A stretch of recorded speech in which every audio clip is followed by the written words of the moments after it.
WhatsApp ভাই লোক, কেমন আছো সবাই? আশা করি সবাই খুব ভালো আছো। তো চলে এসেছি আবার একটা নতুন ভিডিও নিয়ে। তো আজকে বেরিয়ে পড়েছি জন্মাষ্টমী পুজো দেখতে।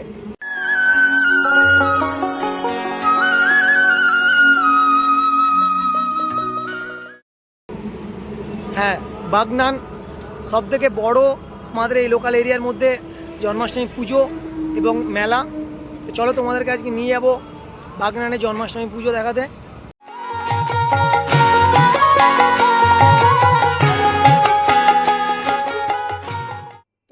বিকেলে বেরিয়ে পড়লাম বাইক নিয়ে, কারণ বাগনান পৌঁছাতে পৌঁছাতে অনেকটাই সন্ধে হয়ে যাবে।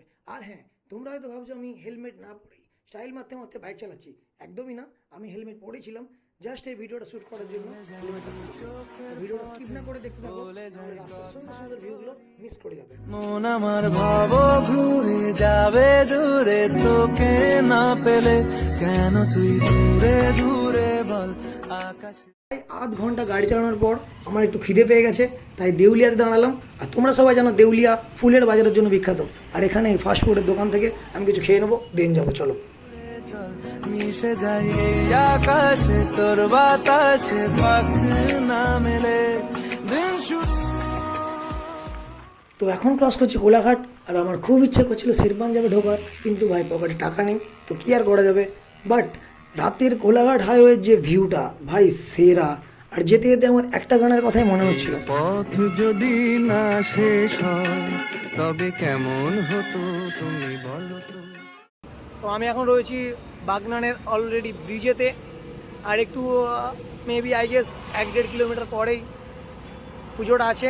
পুরো ভিডিওটা দেখতে থাকো অ্যান্ড জানিও ভিডিওটা কেমন হয়েছে। দেখা হচ্ছে মেলাতে।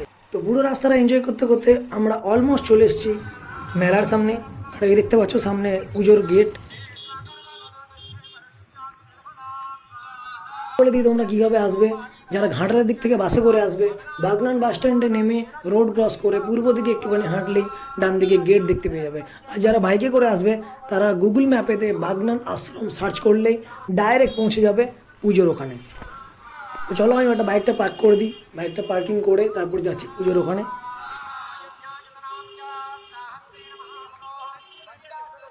তো ঢুকেই দেখলাম এখানে বিষ্ণু দেবতার পুজো হচ্ছে। তোমরা দেখতে পাচ্ছ অনেকগুলো পুরোহিত নিয়ে এখানে হোমযজ্ঞ চলছে।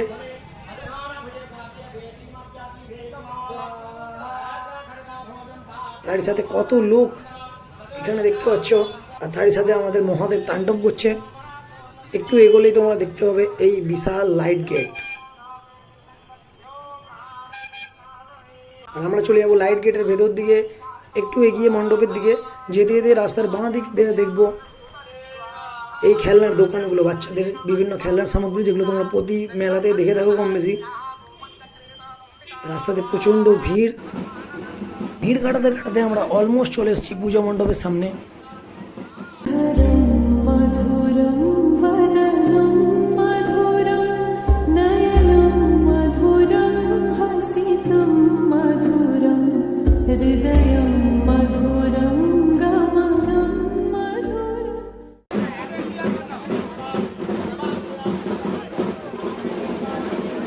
আর এই মণ্ডপের দেওয়ালে দেখতে পাবে কৃষ্ণের জন্মের সময়কালের যে সমস্ত ছবি, সেগুলো দেখতে পাবে।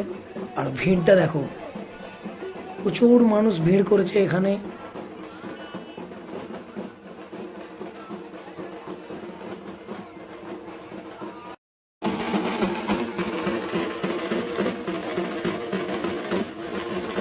দেখতে দেখতে আমিও ঢুকে পড়লাম ভগবান শ্রীকৃষ্ণের দর্শনে।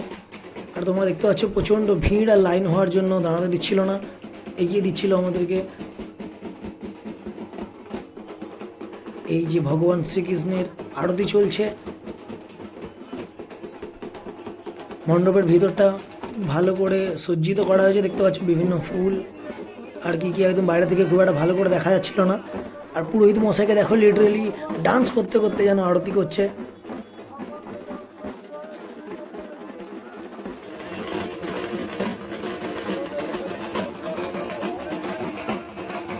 আর এই ঢাকের আওয়াজ, এত মানুষের ভিড়, পুজো মণ্ডপ সব কিছু মিলিয়ে একটা দুর্গা পূজার ভাইবস দিচ্ছিল। আর হবে নয় বা কেন, আর হাতে গোনা মাত্র কয়েকটা দিন, তারপরে তো মায়ের আগমন ঘটবে। ভগবান আতে नहीं, कहते हैं আর এই দেখো এখানে বক্স সেট আপ এবং লাইটের সেট আপ রয়েছে। বক্সটা এখন বাজছে না যেহেতু পুজো হচ্ছে, পুজোটা শেষ হলেই বক্সে বাজবে হয়তো। तुम मीरा के जैसे बुलाते नहीं। দেখতে দেখতে আমি চলে এলাম মেলাতে। এখানে বাচ্চাদের যে সমস্ত জয় রাইডগুলো আছে দেখলাম।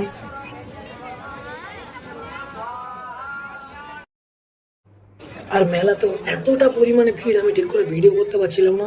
আর বাঁ দিকে স্টেশনারি দোকান আর কসমেটিক্সের দোকানগুলো দেখে দেখে এগিয়ে গেলাম। ভেতরের দিকটা একটু ফাঁকা ছিল, দেন ওখান থেকে আমি চলে যাই বেলুন ফাটানোর দোকানে।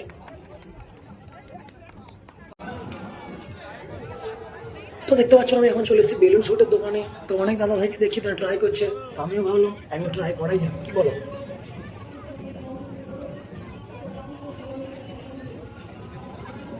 তো দেখতে পাচ্ছ আমি এখানে প্রণাম করে এলাম।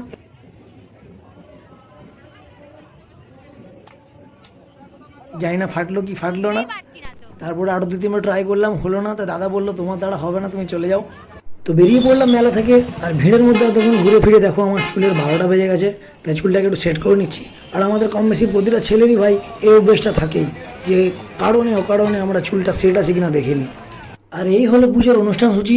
দেখো রক্তদান শিবির থেকে শুরু করে গাছ বিতরণ, বস্ত্র বিতরণ, গীতা বিতরণ, হনুমান চল্লিশা বিতরণ, যোগা প্রদর্শনী সব কিছুই আছে। আগামী 1/9/2024 15ই ভাদ্র রবিবার পর্যন্ত এই মেলা ও পুজো চলবে। তো তোমরা অবশ্যই আসতে পারো। আর এর আগে তোমরা কে কে এখানে ভিজিট করেছো, এসেছো আমাকে কমেন্টে বলতে পারো। আর বাগনান থেকে যদি কেউ আমার এই ভিডিওটা দেখো তোমরা অবশ্যই কমেন্টে জানিও। তো এই ছিল আজকের ভিডিও।